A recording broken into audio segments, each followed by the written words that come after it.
The Who exploded onto the scene as one of the most electrifying forces of the British invasion in the 1960s, revolutionising rock music with their raw power, incendiary guitar riffs, and rebellious anthems. They set the stage for generations of rock bands to come, blazing a trail with their groundbreaking sound and theatrical performances that turned destruction into art. They became famous for their dynamic live performances, which often ended with Pete Townshend smashing his guitar and Keith Moon destroying his drum set. Unlike the rest of his bandmates, Moon had no off switch, so when The Who were not on tour or in the studio, he had to find other ways to perform. Here are the most shocking moments of The Who, mostly led by Keith Moon.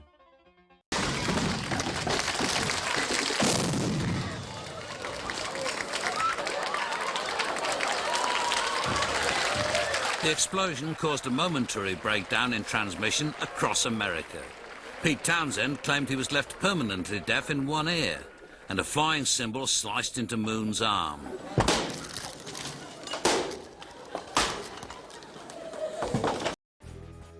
The Who's appearance on the Smothers Brothers Comedy Hour in 1967 became infamous when Keith Moon rigged his drum kit to explode at the end of their performance of My Generation.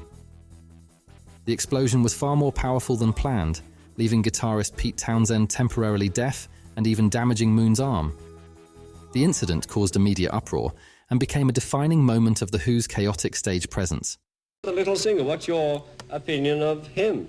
Well, I think he does a damn good job out there. Personally, I mean, I wouldn't go out there up front with nothing to protect me but a small microphone. But he manages to revolve it so fast that when people do throw things, he gets sort of desiccated egg and sliced tomato.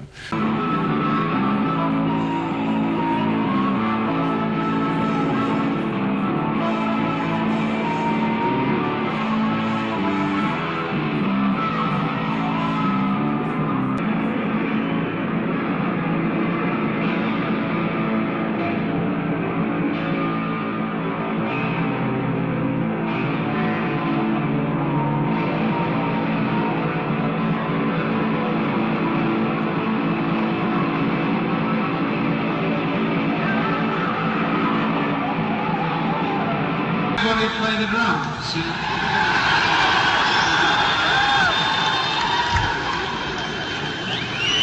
Can anybody play the drums? I mean somebody good.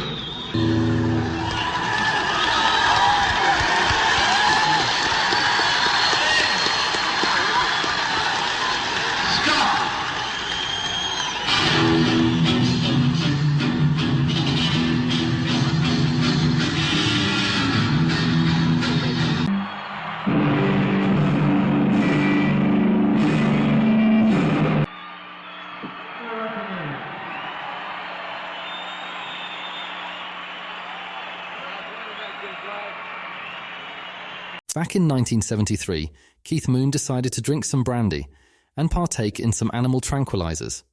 Consequently, the drummer passed out in front of 14,000 fans right in the middle of a performance. The Who was playing the Cow Palace near San Francisco in support of their Quadrophenia album. Over an hour into the show, during the song Won't Get Fooled Again, Keith Moon suddenly slumped over his drum kit and passed out. He was carried out by the road crew and was revived sufficiently to carry on, albeit after a half-hour delay. The Who started up again playing Magic Bus, and Moon played for a short while and then collapsed again. Townshend finally asked the crowd, "Can anybody play the drums? I mean somebody good." In the audience that night was 19-year-old Scott Halpin. When infamous concert promoter Bill Graham saw Halpin, he looked him in the eye and asked him whether he could do it. Halpin replied yes, was given a shot of brandy, and for the next 3 songs he was the drummer for The Who, playing Smokestack Lightning, Spoonful, and Naked Eye. At the end of the show, Halpin received an ovation from the crowd alongside Daltrey, Townshend and Entwistle. It was an unforgettable moment for all involved.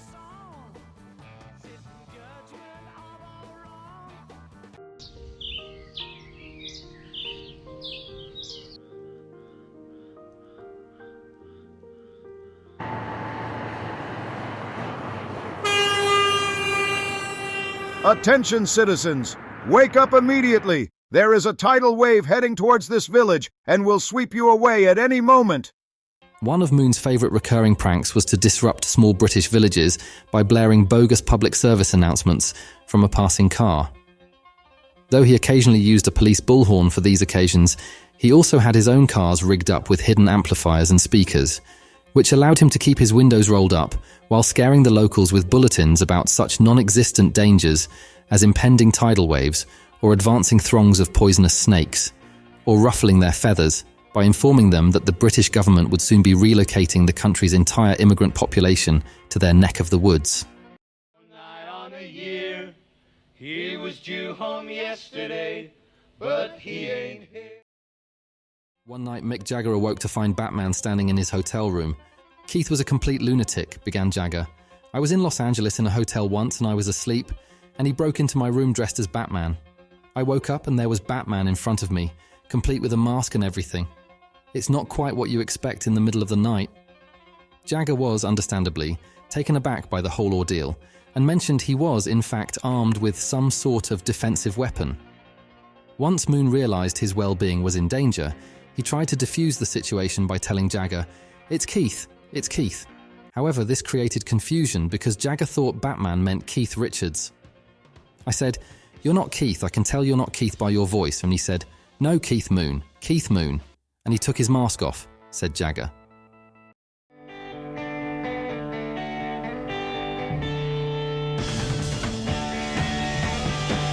Keith Moon, the drummer for The Who, died on September 7, 1978, at the age of 32, from an accidental overdose of a medication prescribed to combat his alcohol withdrawal. Moon had long struggled with substance abuse and had been prescribed heminevrin to help manage his withdrawal symptoms. However, on the night of his death, he ingested a large quantity of the drug, reportedly 32 tablets, far exceeding the recommended dosage.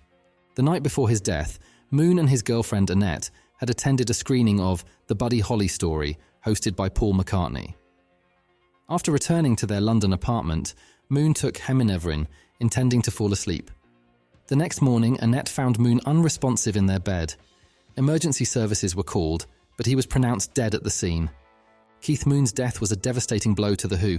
His wild, unpredictable drumming style had been a key part of the band's sound and energy, and his larger-than-life personality left a void in the group. In a bizarre set of circumstances, the Mayfair apartment in London that Moon died in was the same apartment where Mama Cass of the Mamas and Papas died.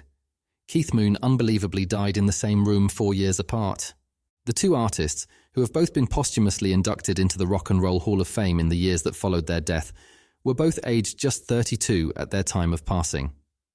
The apartment in which they both passed away actually belonged to Harry Nilsson, but due to the American singer-songwriter largely being on the road in the States, he seldom had a chance to be at his London home, and instead rented it out to his musician friends. Nilsson was so devastated by events that saw two of his friends pass away at his property.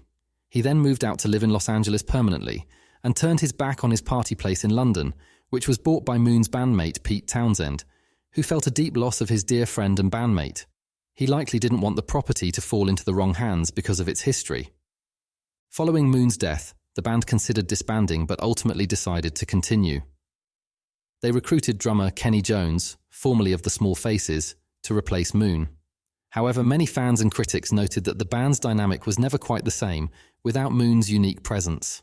Then, on one of the darkest moments in the band's history, during their US tour in December 1979, just over a year after Keith Moon's death, 11 people were killed in a crowd stampede at their concert in Cincinnati, Ohio. General admission seating led to fans rushing the doors to get the best spots, resulting in the deadly crush. This tragedy sparked debates about concert safety and crowd control, and although it happened in the late 1970s, it remains one of the most controversial and tragic events associated with The Who. Fire officials advised The Who's manager to cancel the concert, but he convinced them to allow the show to continue to avoid further panic. The concert went on as planned, with the band members not told of the tragedy until after their performance. Years later, Pete Townsend recalled his feelings after the show. "I went through two phases. One was, of course, tremendous upset and concern, but the other was incredible anger that we had been performing while this was going on.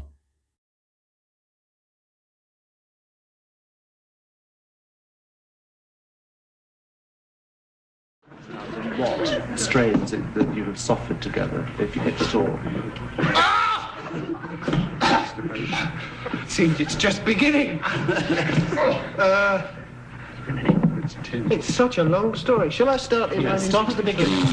Well, we started off as I must. Small family the butcher's fantastic firm. thing about the Who's is that we were all incredibly nasty. You are or were? Were.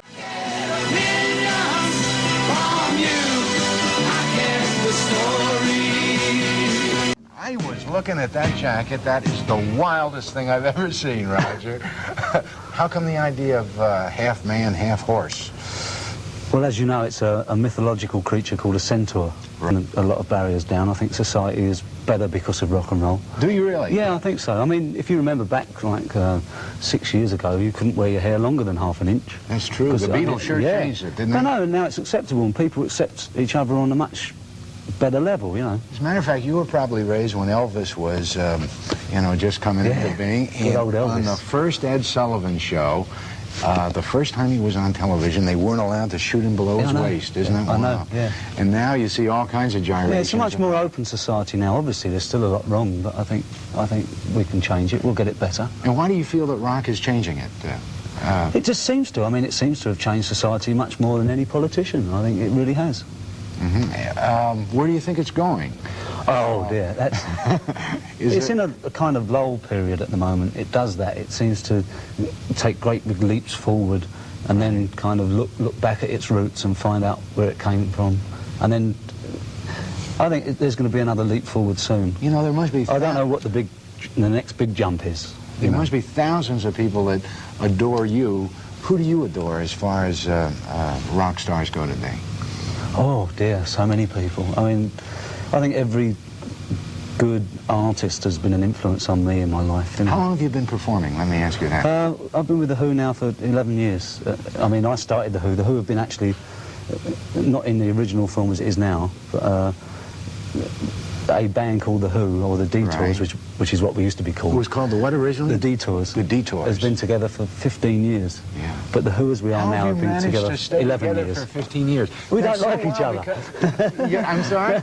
We don't like each other. You don't like each other, and that's why you stay together?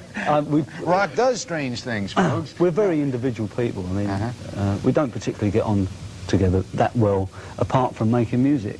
And we tolerate each other. Well, the Beatles we don't didn't get along that well yeah, together right. toward the But end. we anyway. make great music together, and that's what's important. That's for sure. It really is.